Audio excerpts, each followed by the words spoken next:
Ladies and gentlemen, GCU-ACM student chapter, welcome you all to our virtual ACM Distinguished Speaker Talk titled Semantic Search.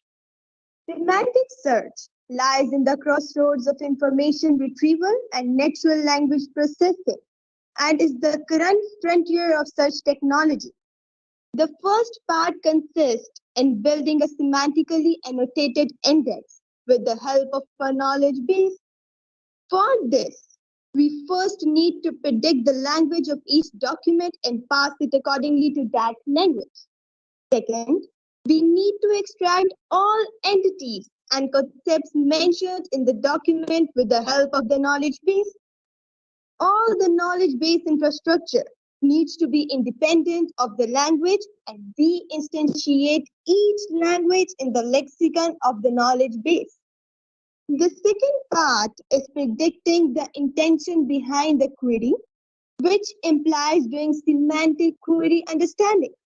This process implies the same semantic processing as document. After, based on all this information, we should predict one or more possible intentions with a certain probability, which is particularly important for ambiguous queries. These scores will be one of the inputs for the final semantic. The third and final stage ranks these data sources, selecting and ordering the intentions as well as the answers inside each intention. For example, news. That will appear in the final composite answer. All these stages are language independent, but may use language dependent features. Our guest speaker for today's talk is Professor Ricardo Baeza-Yates, who is currently a Director of Research at the Institute for Experiential AI of the Northeastern University, Silicon Valley campus since January 2021. He is also a member of the Data Lab at the Khoury College of Computer Sciences. The rest of the time, he does consulting for technology startups, companies, and non-profit international institutions, particularly in responsible AI. He is actively involved as expert in many initiatives, committees, or advisory boards related to responsible AI all around the world. Global AI Ethics Consortium, Global Partnership on AI, IADB's FAIR LAC Initiative, Latin America and Caribbean, Spain's Council of AI, and ASEAN's US Technology Policy Committee. He is also a co-founder of OptIA in Chile, an NGO devoted to algorithmic transparency and inclusion, and member of the editorial committee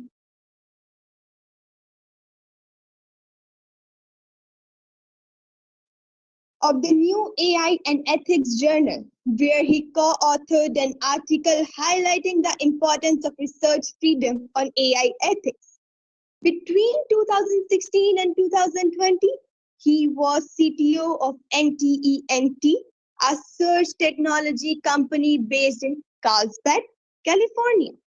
Previously, he was VP of Research at Yahoo Labs, based in Barcelona, Spain, and later in Sunnyvale, California, from January 2006 to February 2016. Between 2008 and 2012, he also supervised Yahoo Labs Haifa, and between 2012 and 2014, Yahoo Labs London. Until 2005, he was the director of the Center for Web Research at the Department of Computer Science of the Engineering School of the University of Chile, an ICRE professor, and founder of the Web Science and Social Computing Research Group, formerly Web Research Group, at the Department of Information and Communication Technologies of Universitat Pompeu Fabra in Barcelona, Spain. He maintains ties with both mentioned universities as a part-time professor. Finally, he is also an adjunct professor at the CS Department of the University of Waterloo, Canada. His research interests includes algorithms and data structures, information retrieval, web search and data mining, and data science and visualization. He is ACM Fellow and IEEE Fellow. With great pleasure, allow me to welcome Professor Dr. Ricardo Baeza-Yates.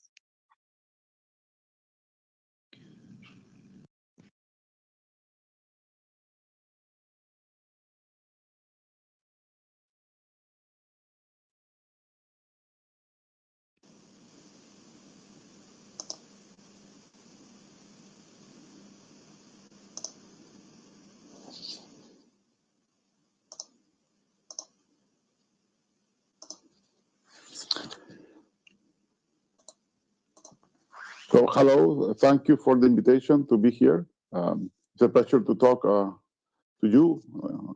Sadly, it's online and not in person. I was in Lahore first time just before the pandemic, giving a talk there too, my CM talk.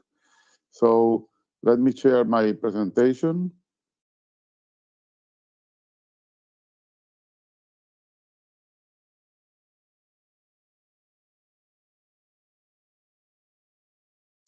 So today I will talk about semantic search as the introducer mentioned, but it's impossible to talk about semantic search if you don't talk about the other two characteristics that search has to do today. So one is a mobile search, and second, it has to be distributed processing. So I will do an overall view of how search engines work today in the case of semantic search. So this talk is thanks to the ACM Distinguished Speakers Program. In this case, really, there's no funding associated, but it's part of the program that allows people to go to other countries and give talks in person, and then also be with other people and talk to students and so on. I hope they can do that in the future. So ACM is the largest association for computer scientists. It has more than 100,000 members in more than 170 countries. And the mission basically is to advance the field. And our vision is a global vision today. At the beginning was only the US, but now it's all around the world. So before I start with the topic, let me tell you about this new institute that we have at Northeastern. It's called Institute for Experiential AI. And I will maybe cut the video to have better audio, and then I can put it back for the questions. So what do we mean by experiential AI? We mean that humans always are in the loop, although I prefer to use humans in control, because if we are the designers, we should be always in control, not like having a human in the loop just in case a problem occurs. And AI has to apply to real-world problems, yielding pragmatic working solutions. And the two components for that, I already said, one is human in the loop, and the second is the strong dependence on data that we have. And this is a problem because sometimes instead of designing better algorithms, we just put more data. And that's not a solution because most companies in the world will never have big data. Most problems in the world will never have big data, for example, in health. So we need to look at small data. And just a couple of weeks ago, Andrew and G said that we need to unbiggen AI. But even 5 years ago, I had a say about the importance of small data and the wrong bias that we have to look only at big data, when big data only will help maybe 1% of the people on the planet, and also will help them to do things that maybe we're not interested in doing it, like advertising in the web. So the first part I will do like small summary of why machine learning is so important today, but then I also want to mention the limitations, because some people believe that machine learning can do more than it can. Then I will talk about mobile and distributed search. So we set the stage on how the user looks the search, and also how we process the data for the search. And then I will go to the main topic of the talk, which is semantic search, which has basically three parts: how we represent knowledge, how we ingest content, for example, from the web, and then I will end with one slide that has all the understanding workflow that is important to understand the intention of the query. If you want details, I can send a few papers later, but the idea is to have an overall picture, so I cannot go in very technical details in this part. That will be like a course, not a talk. So we'll assume that you are hearing me well. So let's do the first part. Why machine learning? Well, you know, we are basically on the hype of deep learning. That is mainly a supervised approach to deep learning. Remember that we have no supervised approach that mainly come from what before we would call data mining. Then if we have a supervised algorithm like here in the right, then you have like basically two parts. One is the training part, which is in blue. And in the training part, you take a collection of data. Then you transform it to features vectors if you have a standard technique, or you learn that if you have if you're using deep learning. We have labels for those documents, and then we train an algorithm to predict whatever we wanted to predict. And then we have this predictive model here. Now, the second phase is the green part, is the prediction phase. So basically, we have a new object. We haven't seen this in the past. Then we transform it to the same feature vector If you have deep learning, that's not necessary. The deep learning model will do it. And then the expected label will be the prediction. But we don't know if this will work because we have never seen this data again before. Sorry. So it's not so difficult to interpolate. So if this data is an interpolation of what is here, probably the algorithm will work. However, if we are extrapolating, and I will get back to this, if we are extrapolating, then probably the expected label may have a larger error. Sadly, typically we're looking only at averages, like accuracy, but most probably in most systems, the error is large when the problem is difficult, and the error is almost zero when the problem is easy. And that's the same for humans, right? So this is something important to remember. Sometimes the training data can be implicit, like usage streams. So you can basically infer things from the stream. For example, in search, you can infer things from clicks.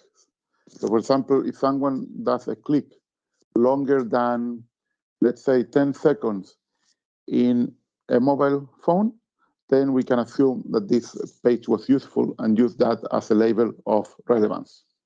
It's a typical thing done in search. Now, why this is possible today? Well, it's possible because we have more data, we have more processing power, GPUs, although also you have, like, for example, Google has TPUs that are tailored to TensorFlow, so even more specific CPUs. And in the future, we will have more of those, maybe different. And then we have neural networks with many, many layers because we have more data and because we have more power. Neural networks are very old, more than 50 years old, but today we can use the full power of them. Of course, that will depend on the architecture that we use. Now, some very important limitations for deep learning and also for us. So I wanted you to remember this. So for example, to learn, you need to abstract, to reason. And when we are children, we are able to abstract and reason with very small data. For example, we see one cat and we know what is a cat. We don't need to see a cat from the top, from the bottom, from the side. We know what is a cat. Deep learning cannot do that yet. Second, you cannot learn what is not in the data. And you cannot learn what you do not know. Or I'm saying not you only, we do not know. And data cannot represent all the context. So everything cannot be in the data. So what is happening right now cannot be in the data, right? So this is what happened in 2018 when a self-driving car from Uber killed a woman. Why? Because probably that situation was never expected and was, of course, not in the data. So it was a woman that was crossing at night in a place with not too much light, in a bicycle, and also in a place that you shouldn't cross the road. Here also, these are very good examples of the ethics of AI, because Uber very fast reached an agreement with the family of the woman that was killed, like in a week, to make sure that the family will not sue the company, although clearly the company was the responsible person behind this death. However, because there was a person dead, the state of Arizona had to basically charge someone with the issue. And after they discovered that the woman that was inside the car in case of an emergency, like to react and change the car direction, was watching a video when that happened, decided to sue the woman. That woman was basically a Hispanic immigrant, a poor Hispanic immigrant receiving a minimum wage, and she was basically bored at that time, and that's what she was watching the video because the car was working almost all the time until you find a new situation. And sadly, she was basically of basically being at home with a ring in her leg, so to make sure that she couldn't leave her home. So at the end, was a vulnerable person that was the culprit of something that was nothing to do with her. She was a secondary responsibility, not the main responsibility. And I tell all the story because what really matters in machine learning is not when it works, it matters what happens when you make a mistake. And not all the mistakes are equally likely, and not all mistakes have the same impact. And sadly today, we are not looking at that. So what about us? Well, if you are not sure, if your model is not confident enough, instead of giving an answer, should say, I don't know. This is what smart people do.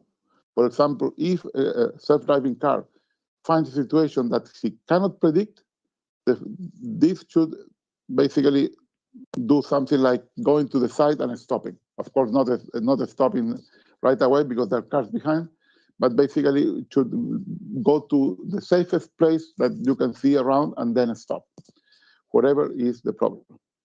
And there are many examples with Tesla and other self-driving cars about that. So this means that we need to be humble. We need to understand our limitations. So this is the message in this slide. So let me give you a prediction example that we did when I was at Yahoo Labs. What is the next app you will open?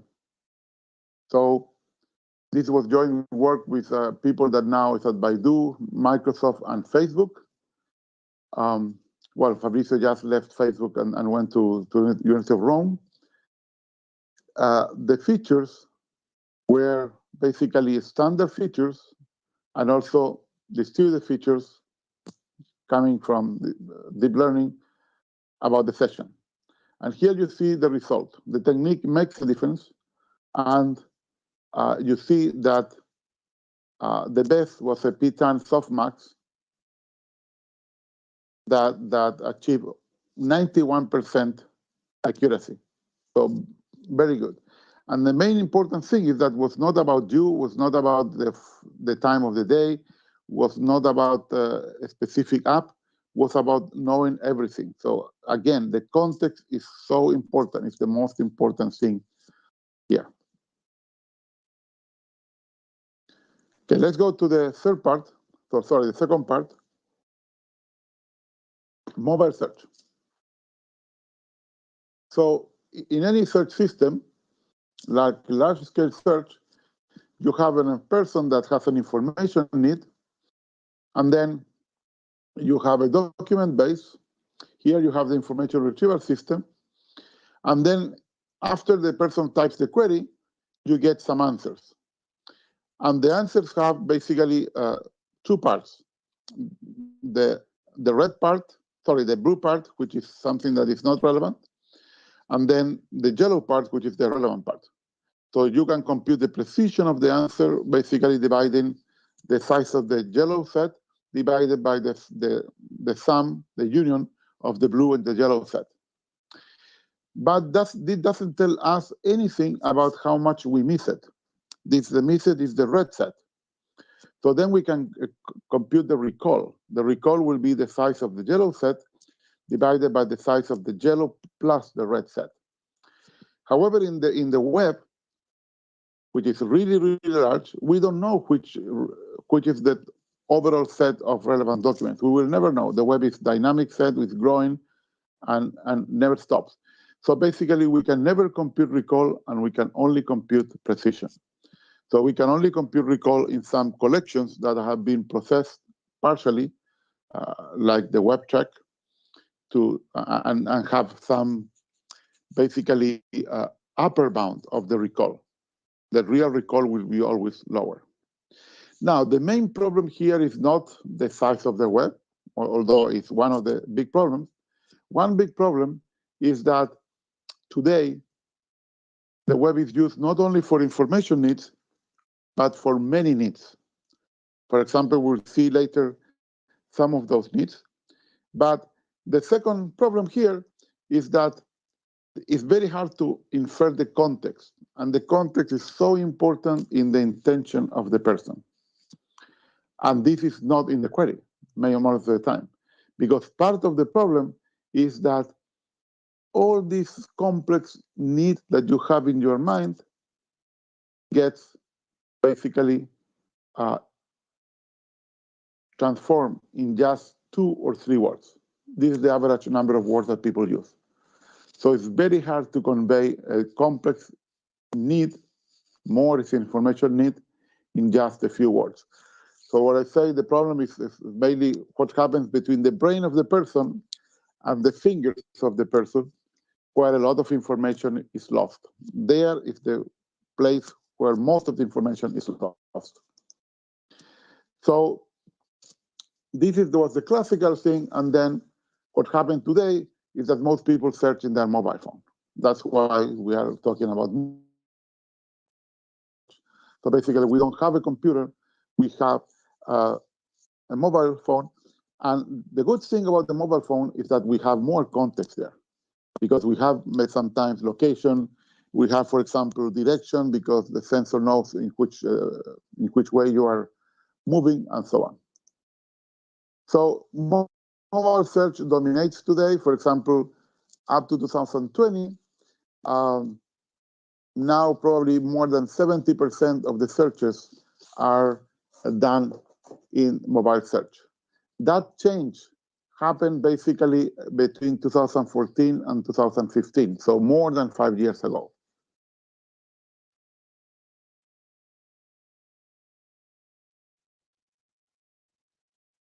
So the other thing that changed is that in the mobile phone, you can do voice queries. This is an example from Cortana, which belongs to Microsoft. And then you see how the number of words had changed because of using a mobile phone. So you see the blue is the text input, and the gray is the voice input. So you have more than 3 words in average. So the mode here is 2 words for text, 3 words for 3 words for voice, and you see that the long tail is larger and bigger for the case of voice input. By the way, even in text, the number of average words for the search is larger in mobile phones. So basically, if it's 2 for a computer, will be something about 2.5 for mobile search. Why? This may seem like a contradiction, because typically writing in a mobile is slower than writing in a computer. The reason is that if you fail in a computer, there is not too much time lost. But if you're using a mobile phone that is not that fast, especially because of the internet connection, what you want is not to fail in the search, so people do more thinking and they use more words in mobile phones.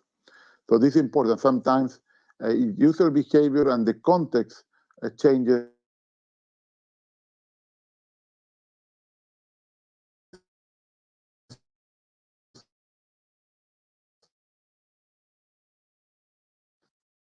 And as I said before, now it's not only information needs, it's just a need. And basically, when you can use voice to also ask something to, say, Alexa, Siri, Cortana, or Google, then basically the smartphone is an assistant. It's not only a place where you can find your favorite apps. For example, here is a percentage of people that use smartphones as a personal assistant, and you see that for young people it's more than 70%, although this will be more today because this was a survey done in 2014. There are not too many surveys about this. And here you see that these are the typical things people use it, and depends on the age. For example, teenagers will use it for call someone, while for adults that will be the third thing. And one of the main is asking for directions, and for teenagers will be help with homework, while for adults will be to basically write an email. So here, if this is the case, we want to predict intention. And this is why predicting intention is so important in semantic search.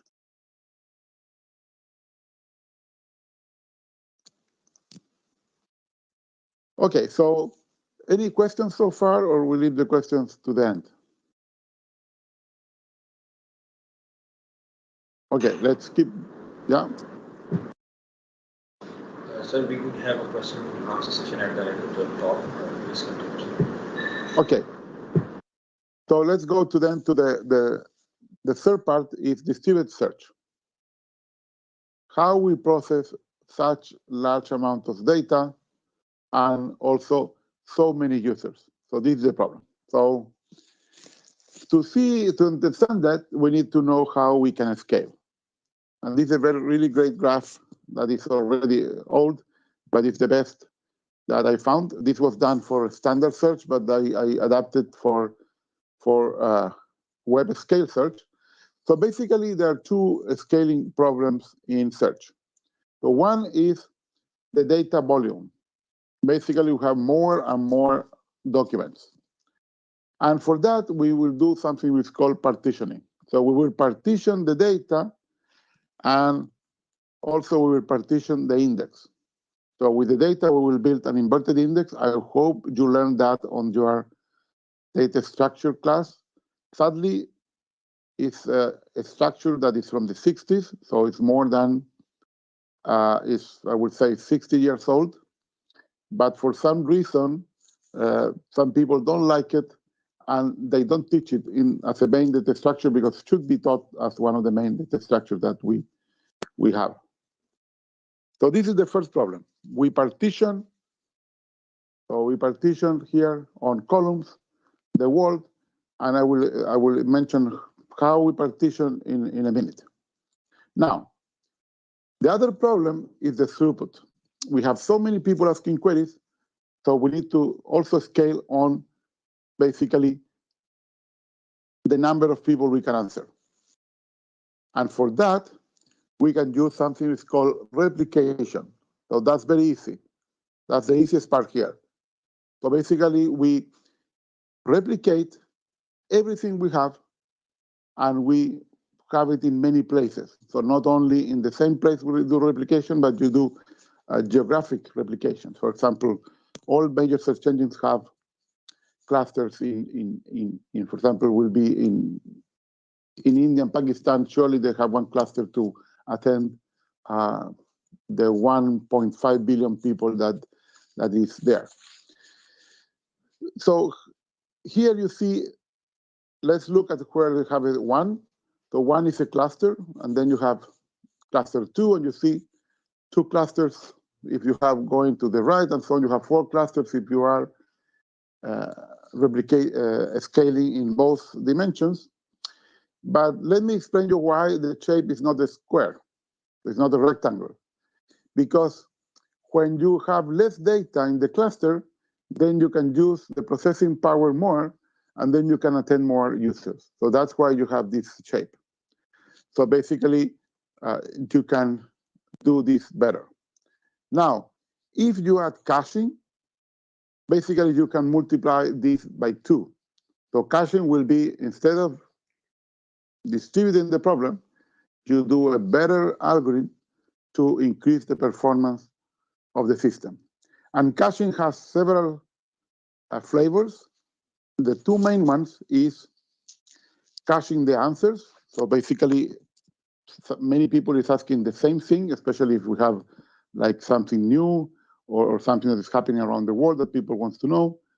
So caching basically increases, for example, the throughput, easily caching answers in a 50%. But then you can also cache parts of the index, because the index is so large it will not fit all in my memory.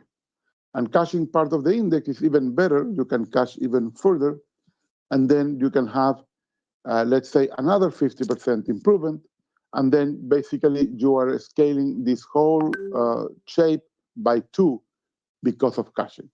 So remember, sometimes better algorithms are much better and also much cheaper than buying more computers. So this is how a large search engine works. So basically, we have what we're talking about caching. So you can cache results. You can cache the list of the inverted index. So basically, the inverted index are lists on all the places where a word appears. If you haven't learned that structure, if you have an information retrieval course, but also you can have a document cache because many documents are requested a lot, and then you can serve them much faster, even much faster than the original web server, especially in some countries. So many people use the document cache of Google instead of going to the original place. And as I said, we have the replication. So here the replication, you see it in the last level, where you have a master's process, and you have many child processes that are searching, because basically those are different pieces of the index. I will explain right away how we can do these search clusters depending on the partitioning scheme that we work. Here on the middle, on the green part, we have the proxy, which has the answer cache. So the answer cache will be here. And the index is the one that the red one that basically has the information for things that are not cached. And for the building the index, we need to crawl the web. So this is the blue part. We need to crawl the web and process all the documents, sometimes with some classifiers. I will mention possible classifiers later to have the index. So how we partition the index? We need to do parallel query processing. And this is what you show with this master-child architecture. So you can partition the index based on documents or based on terms. And of course, then you will do the online query processing in many proxies. So these proxies are also replicated in many, many places. So let me show you the architectures. So centralized architecture will be the one in the left. So we have partitioned the index in three parts, but all the parts are in the same, basically in the same system. Replicated means that now we have this in three different parts. So we have three different data centers, and in each of one of them, we have one copy of the system.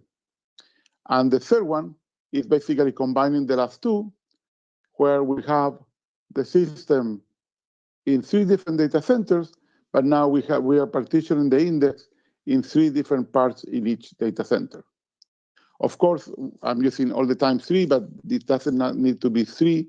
But if we want to partition the index, usually we will partition the same way everywhere, because otherwise the problem is much harder. So the architectures will differ in the number of data centers, how we assign the users to data centers, and how we assign the index to data centers. So basically how we do the partition inside every data center. And this how you do it in practice. So here are two possibilities. So you can do it within a cluster or across data centers. So let's look first across data centers. That's the easiest problem. So one way will be geographical, like the map on the top. So basically we have, in this case, 7 data centers because of different geographic regions. But that's not a very good idea because they have different number of users, and also they have different languages.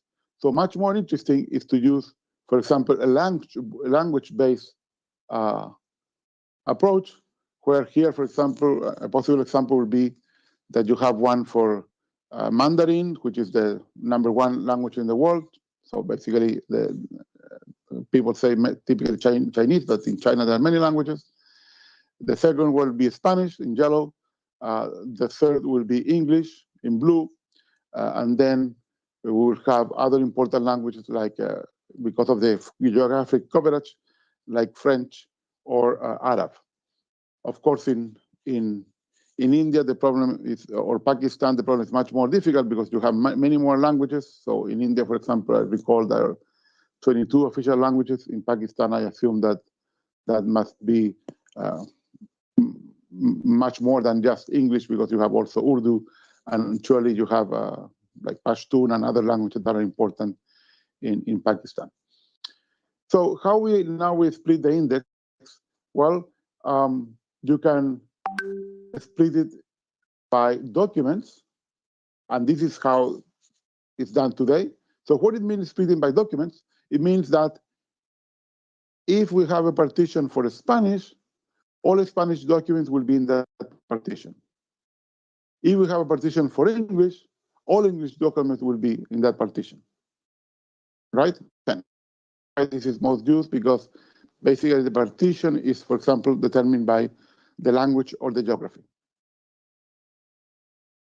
What is good about this is that it's very easy to do because you can you collect the data in your partition, you index, and you're done. However, another approach will be term-based. Term-based means instead of partition by the language, we'll say, okay, I want to partition the index such that all the words that start between A and D belongs to the same partition. But that's more difficult, and that's a performance issue, because for that you need to build the index for the whole web, so the whole world, and then find which are those words that are between A and D. Now, if you do it, then you can do more concurrency, because while you are answering questions to some people that is asking for things in the A and D, you can be answering people in another partition for that is asking things on, for example, between T and Z. However, building a local index takes linear time. Building a global index doesn't take linear time. And today it's so huge that you cannot afford basically use an n log n algorithm. You need to use a linear algorithm. Now, document-based then is faster. You can do it faster. It's simpler. But the problem is that you don't have so good fault tolerance, and also you don't have such good load balance, because there will be partitions that have more words than other partitions. The good thing about term-based partitioning is that you can divide the collections in a way that you have the same balance in every partition. That basically you can split the letters, for example, in a way that the load in every group of letters is more or less the same. And finally, we get to the last architecture. This is something we did in a bit more than 10 years ago. We got the best paper award. Basically, you have a multi-site search architecture where it's a real distributed architecture, where basically you do local web crawling, you do partitioning based on that, you do partial document replication, you do query processing with selective forwarding. Basically, we decide where to send the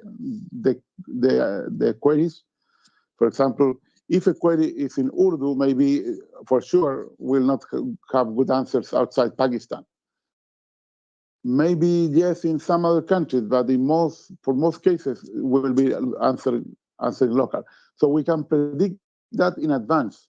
So basically we can predict that if the query will need answers from other sites.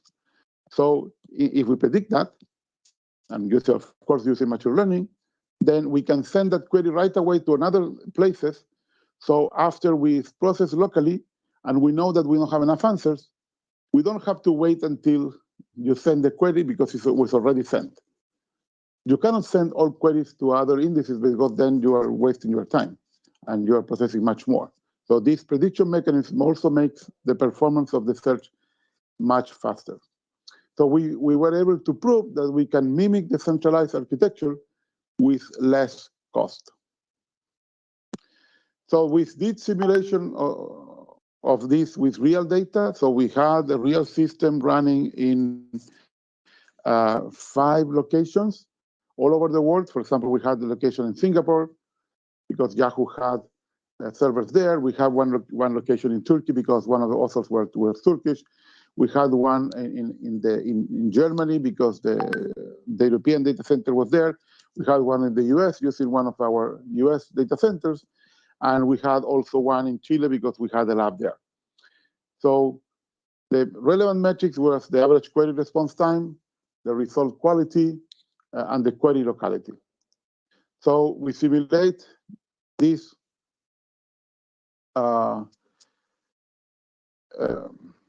in this prototype, and we basically include the query processing time that were proportional to the index size, and the network latency proportional to geographical distance. And this was the final result. So trying everything, prediction. For example, we did the predictions for the caching using machine learning or linear programming. There were 2 different ways to do it. We try some replication, no replication. We try no caching, global caching with basically a time to live of 2 hours. So the 2 hours you refresh the whole cache. Remember, answers are changing, especially with news. And here you see that more techniques you use, basically you get to the best result, which was basically to use the machine learning one. Here you see the curve. We got below 200 milliseconds. If we use linear programming, we got better answers. So the one here, NDCG, is a measure of quality of the result. This is called normalized discounted cumulative gain. So you see here that with less than 250 milliseconds, we got almost the same answer of a centralized system. Otherwise, we lose a little bit of precision, but not too much, a bit more than 1%. Using machine learning, and then you can have a much faster response time. So if you want to lose more, if you get to 5% loss, you basically could answer in 170 milliseconds. Okay, the last part, the main part of the talk, semantic search. So in semantic search, we first need to have knowledge resources. Knowledge resources means basically ontology. So basically description of the word. A lexicon, how do you describe those words, those elements of the word. You have an onomasticon. I will explain just what that is, but you can think that is basically an entity dictionary. And then when you have linguistic roles that include semantic representations or what is called case frames. This could be language dependent, for example, like the lexicon, or language independent, like most other things.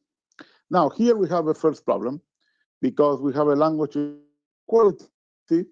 So today we have about 6,900 languages alive that still exist. There are many extinct. Only about 300 have a Wikipedia. So that's 4% of them, very little. And about 100 have some NLP resources. So that is a bit more than 1%, 1.3%. So today, this can be done only for, let's say, 1% of the languages, which implies that although those languages are the most common, you can reach to, let's say, more than 90% of the population, but still there's it's a big number of people that will not be served by this. So this increases the technology inequality that there is in the world. So what is the lexicon? The lexicon will be language specific. We need one lexicon per language. Is to instantiate things that are in ontology. So here you have example for ontology. You have a mammal, and then mammals have felines, and feline, for example, is a cheetah, specific. And then you may use English for your ontology. So for example, here we are using English for the ontology. The truth is that you can use any language. You can use binary coding, for example. But then you need to translate that binary coding to an actual language. And here, for example, you have the translation of this element of the ontology to 6 different languages. and this will be the lexicon. So every concept of ontology will have a description in each language that you want to handle. So these 6 will be one of the 100 that I mentioned. Then you have the onomasticon. Basically, you can think that this is the entity dictionary. This is usually language independent, but depends on the type of entity. For example, Lady Gaga is language independent. It's called Lady Gaga in all languages. However, for example, some cities may not be language independent. For example, Lahore is language independent, but Geneva is not language independent. You see that in 5 different languages, the spelling is a little bit different. That happens mainly for European cities, not for other places in the world. Then you have linguistic rules. Linguistic rules, there are many kinds. So I mentioned already 2, case frames and semantic representations. And basically, it gives you rules. For example, here you say, if you have a sequence of concepts that are like this set, like dinner or lunch, and or concept of cuisine, for example, different types of cuisine, then the interpretation should be that the person is looking for a list of restaurants, and the intention should be the food intent, and basically you want to, the query should be food.restaurants and the cuisine. So here you have a rule to say if the words of the user match these conditions, then I know what type of answer I want, and also I know the type of query I need, I process the query to transform it in this representation. And the same happens with other cases. So here there's a frame, for example, related to buying services, and here you have the description also. All of these are in XML, in an XML instance language, and so on. Now, then if we have all these components, the semantic engine basically needs to use all these parts, the ontology, the lexicon, and the entities, because the concepts will be, from the ontology will be the common nouns, and the entities from the onomasticon will be the proper names. So these are the 2 main things that you find in queries. Typically, sometimes you get verbs, and those can be described also in the ontology as relations between concepts. So, for example, you can have verbs there, but this is mostly the most important thing. The ontology may also include some adjectives, like, for example, that are also concepts when you use things like you want something red or similar. Now, then what you need to do in this semantic engine? So things you need to do. You need to detect the language. You need to basically extract all the information that is in the web page. You need to tokenize and lemmatize the text. You need to do part of speech tagging, which is one of the NLP tasks that is very important. So basically, which is the subject, which are the nouns, which is the verb, and so on. You have to do morphological analysis. You need to extract the entities and also the concepts that are in the sentence. The most difficult part is to identify the concepts and disambiguate them, because sometimes the concepts are valid in more than one context. And this is the part I will go more in detail, because this is the most important part. The rest is not so difficult. There is much more standard. And the final one is that you need to score and classify documents, depending on the intention. So I will focus on this. For example, if you have a web page, let's say you have this web page, then, for example, the boilerplate will be just getting what is in white. The rest, we want to delete it because it's not really part of the document. So the menus, the ads here on the right, and so on. So this is what we want to index, exactly what is in yellow. And for example, here we want to extract the entities. For example, lost to the Golden State Warriors in Game 1 of the Western Conference Finals.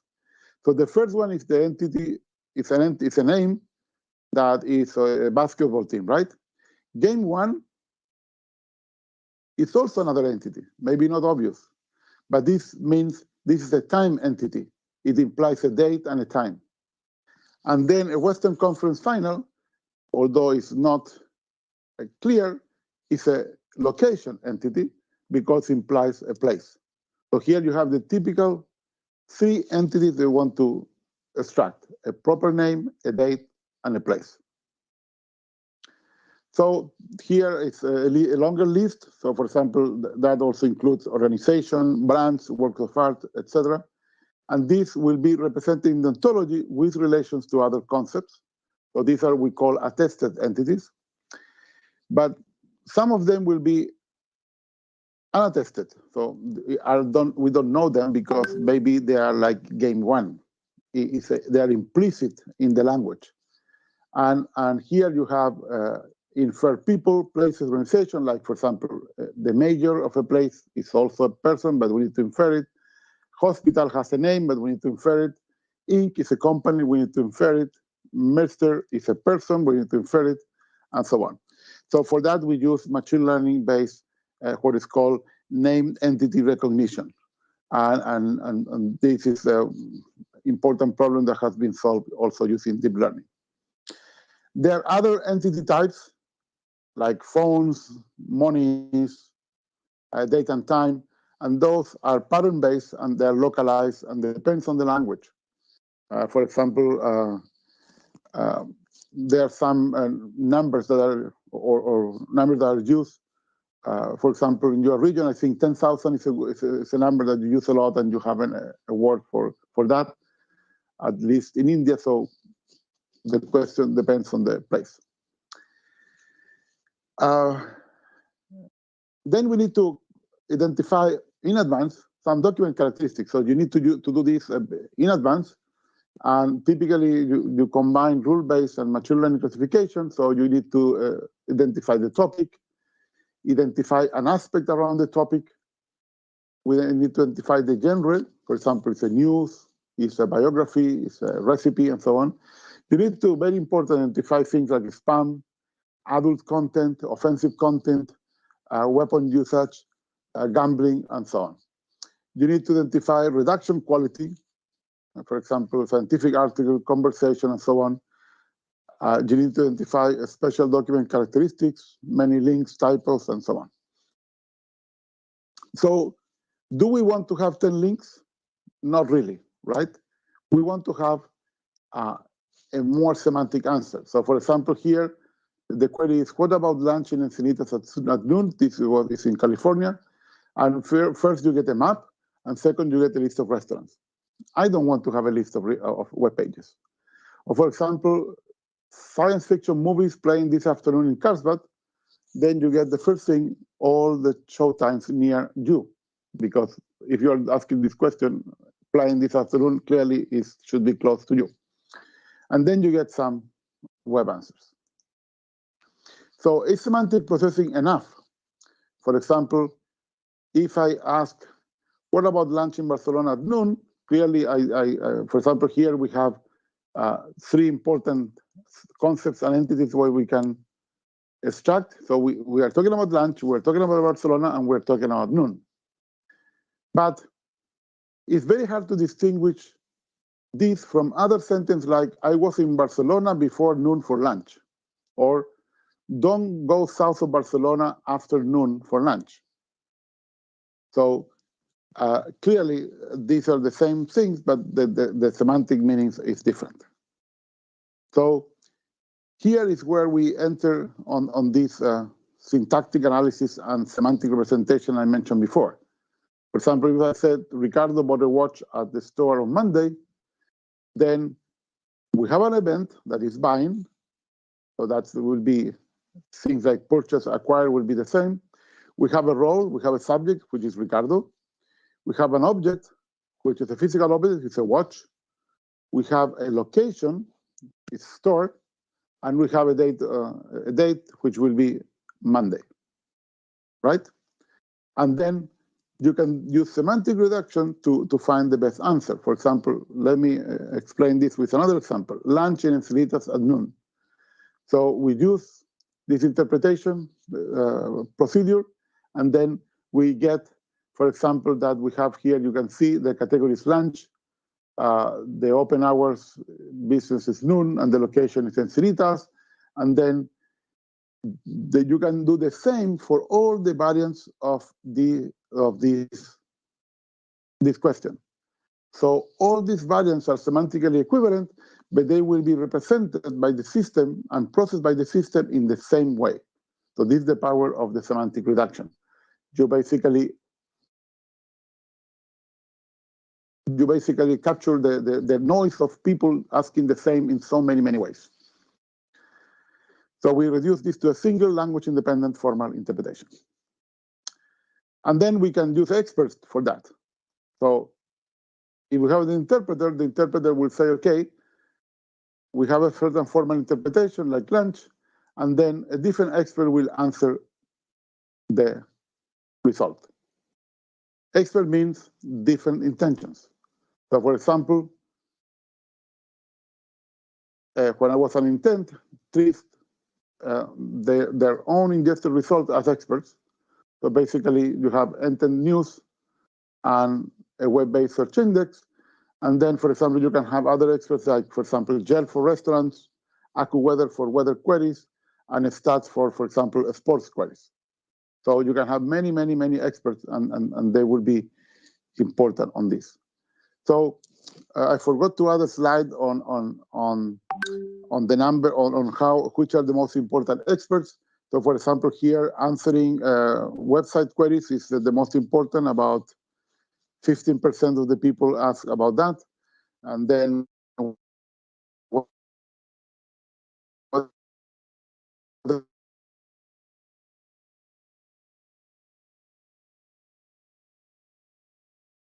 as much smaller. But then you have entity queries, and now let the whole query workflow.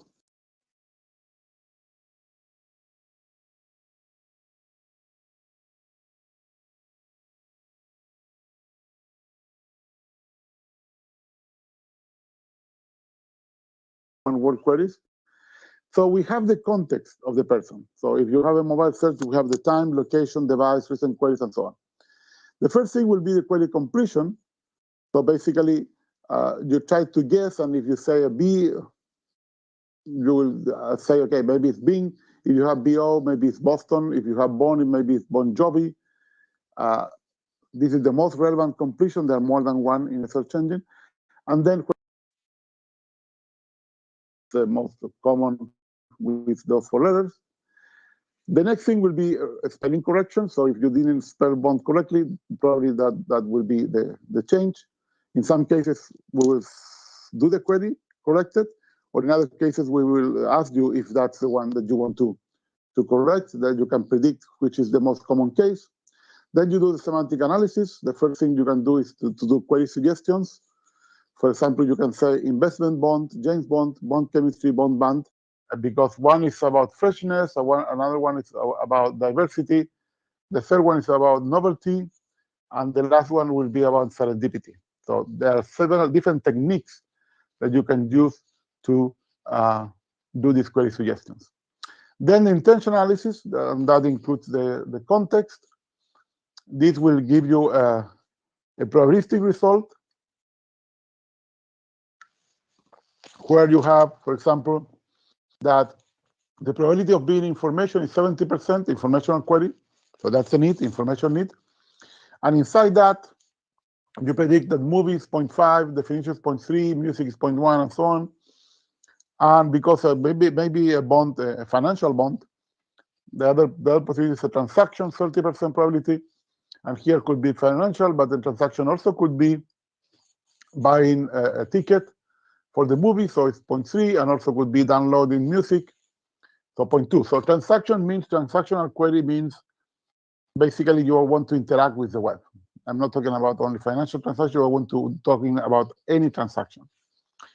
And then for example, movie, here will be, in total, will be 0.5 times 0.7 plus 0.3 times 0.3. So probably a movie will be the most important one for all intentions. Now we get to the last step. The last part will be the intention ranking based on this intention analysis. And here you need to mix with the context, so not only the intention. And depending on the context, we, for example, decide that the most important intention is movies. So here is the ranking of intention. So it's movies first, news second, music later, and definition at the end. And then we give a different answer for those. So we can split the screen on these 4 answers that like I mentioned before. We had the map first, and then a list of restaurants, the same.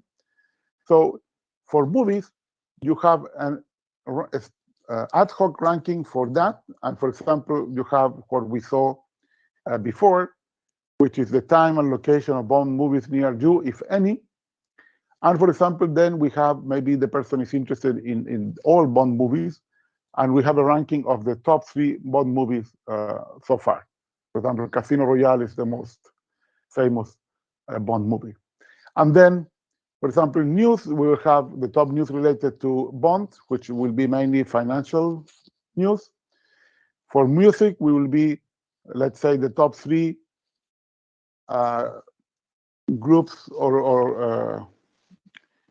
or objects related to that. For example, you have Best of Bond, which is an UK string quartet. You have Best of James Bond soundtrack related to movies, or you can have the podcast of Graham Bond from BBC. And finally, definition will be basically just give the main meanings of Bond will be finance, chemical bond, bond paper, and the fourth could be Bond Street in London, which is the equivalent of Wall Street for the US. So this is the whole process. This is what you need to do. So one question is what to learn here. So what is good for machine learning, what is not? For example, this is a very good example of the future of machine learning, which is a combination of knowing things and not rediscovering the wheel. So having a knowledge base, having entities and so on, and then learning what you don't know or what you need or what you don't need in advance very well, which is using deep learning. So you need hybrid systems, and this will be the future. Deep learning alone will not be really what we want in the future. So the present and future, search should work in any device or platform. Also should work at every language. This is not true yet. Search should really understand intentions. Well, it works in every language because most of search is basically independent of the language.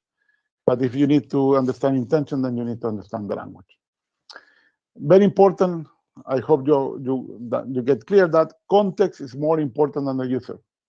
So the important thing is to contextualize your search, not to personalize your search. You always search things that you had never searched. So it's not about you. It's about profiting from the experience of other people that did the same kind of search. So if the context is, all the people that did the same kind of search. For example, there will be many shared content with people in Pakistan. Then you have neural IR. This is already a reality, and there are many, the last 3-4 years, there are many papers in neural IR, but the future will be combine neural IR with semantic search, with all what I have discussed today. And I'm not concerned, to finish with a joke, I'm not concerned with artificial intelligence. I think we have the main problem is natural intelligence. So if you have any questions, here I have two of my books. The most recent one, 2015, with Parola Kambasoglu on scalability challenges with search engines, and my main book, which in 2011, it's a modern information retrieval. Okay, everyone, if there is any question, please raise your hand. Your mic will be enabled.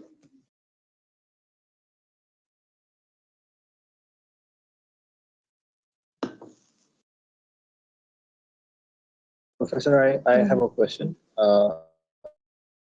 I'm just the president GCU-ACM student chapter here.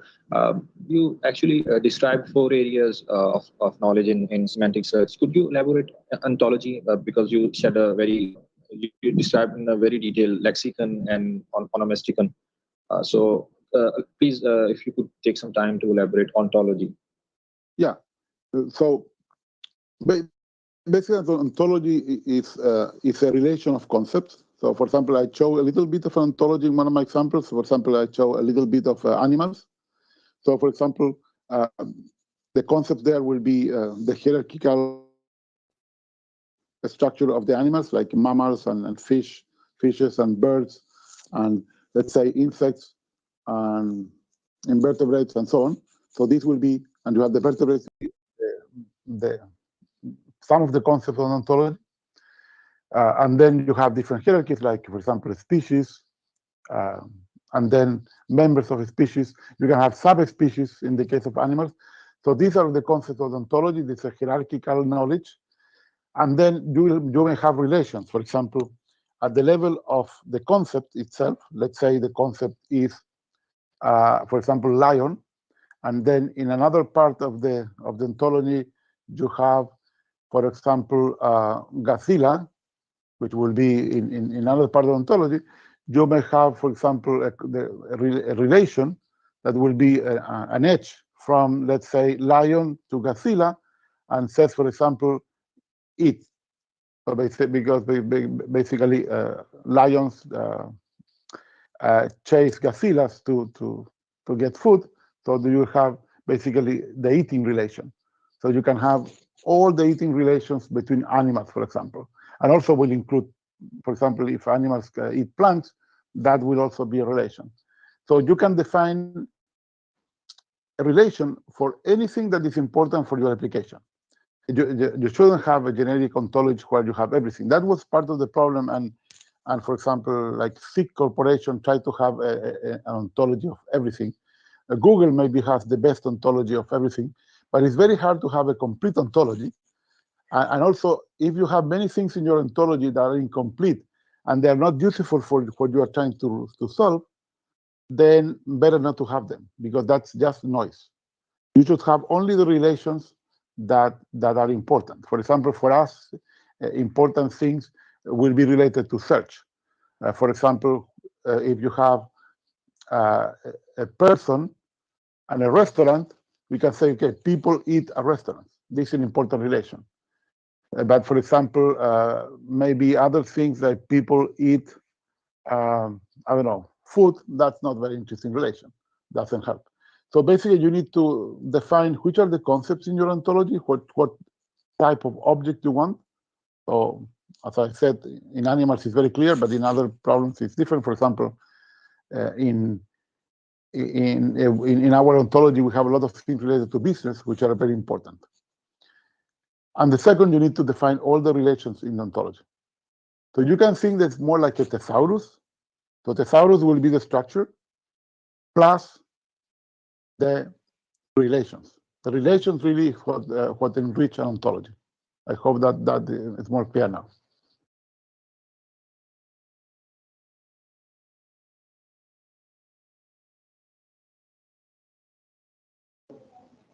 Thank you so much for answering that. Is there any other questions that you want to ask? Please raise your hand. Your mic will be enabled.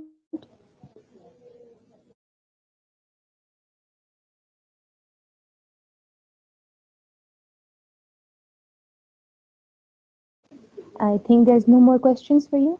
Okay, thank you so much. It's a pity that I cannot see any of you, so it would be nice to see faces.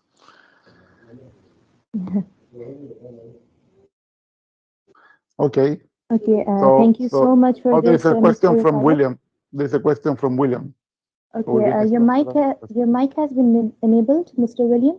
Please, you can ask your question. Okay, okay, thank you, Prof. Mine is not a question per se. I just want to thank you. It was quite an eye-opening. Basically, I'm from South Africa. So we are moving towards, technology is coming, and there's more of it is theory.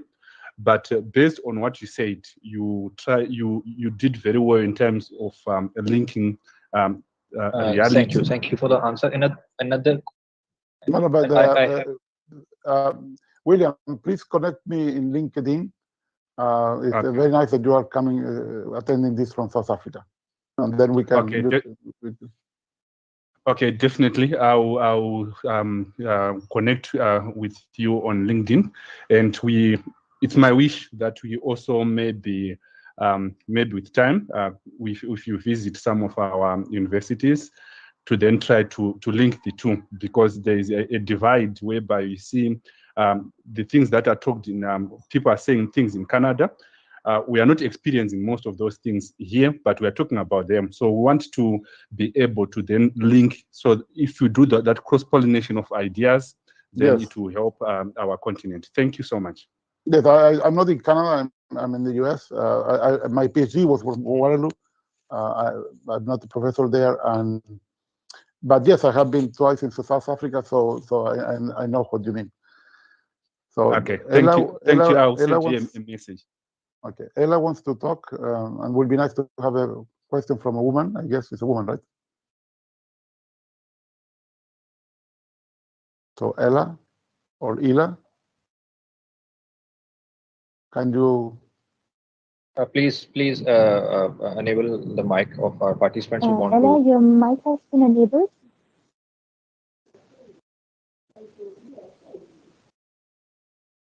Ela, do you want to ask a question?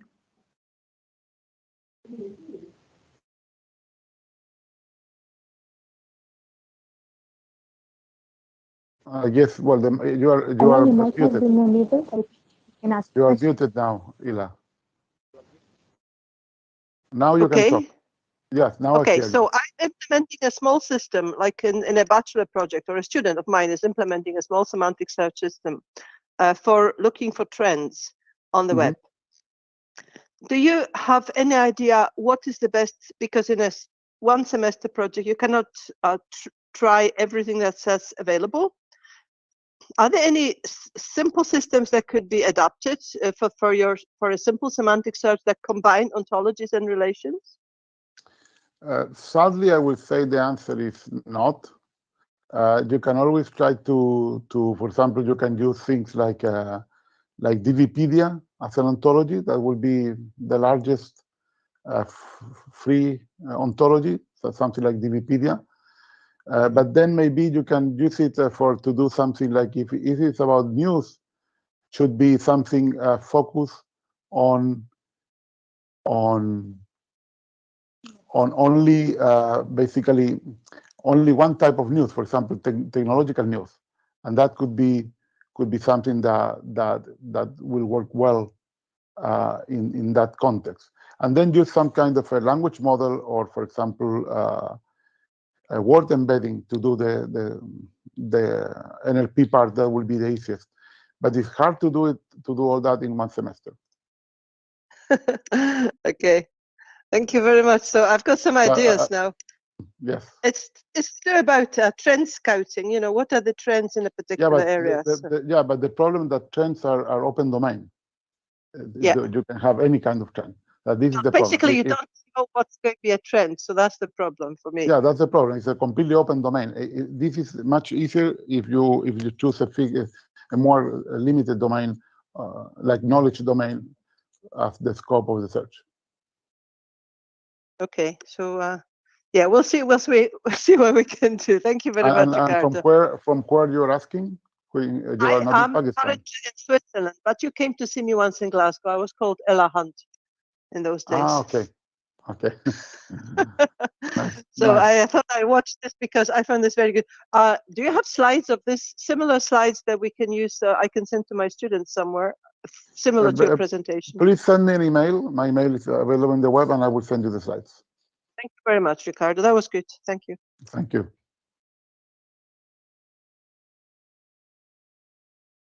Professor, question, another one. which exactly processes we use for the assignment of data centers to users. In one of the earlier slides, you highlighted this point. So could you highlight this as well? Yeah. There are two ways to do that. The two simple ways, and none of them is the optimal one. Then you need to combine them. So one is you associate the user to the place, to the partition of basically where is the language of the user.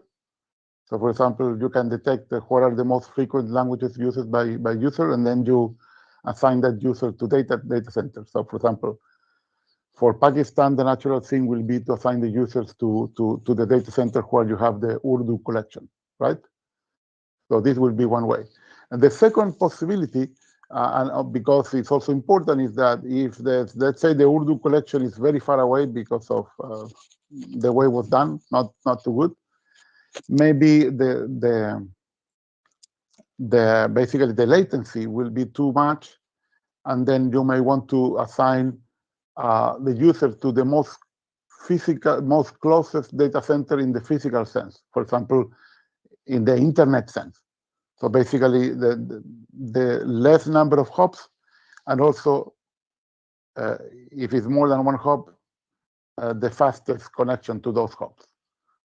So these two are the main ways, and then sometimes if you can combine those two.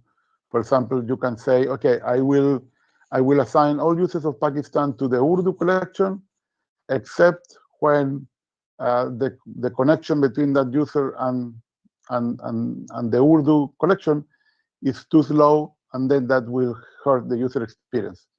So a percentage of people, for example, with slow bandwidth and so on, maybe I will assign it to one data center in Pakistan, which doesn't have the Urdu collection because of the way that the system was designed. So you need to always combine techniques. It's hard to find today something that works well for every case.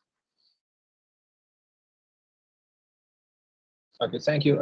Another question is related to voice queries.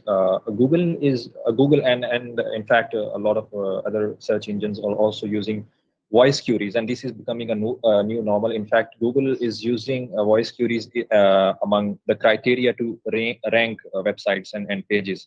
So how do you see voice queries becoming a problem or some sort of threat to privacy? So is there some concerns related to privacy, the way search engines are using these voice queries? You mean because you can detect accents and yes, accents, okay. And yes, everything. And even I can detect that you are talking, right? Yes, exactly. So how do you see that? So I see that to accent, I think is fine. I think will be if accent helps to localize the query, I will say, oh, okay, this is like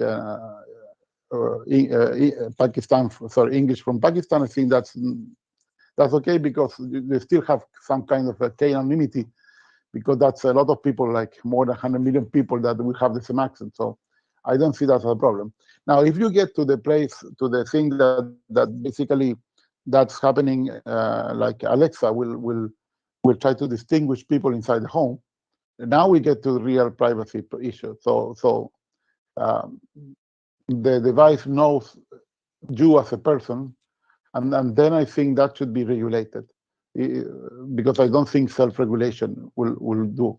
So you need to regulate that, and for example, have restrictions like, for example, you cannot associate voice to other parts of your data, like people. That should be independent of the rest. Also, you shouldn't collect that too long. For example, you have to transform voice to text. You can use the text to improve your system, but the voice is deleted, and so on. So you have this kind of regulations. For example, in the European Union, there are some of these regulations for search engines that many people don't know. For example, search engines cannot store queries more than 18 months. So, for example, at least your past history after 18 months is not there, and that protects your privacy a little bit. So this kind of regulation should be in place.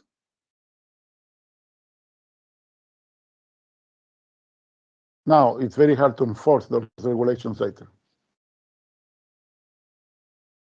Thank you so much, Professor. Do we have another question from many of our participants? If any attendee want to ask a question, please feel free to raise your hand.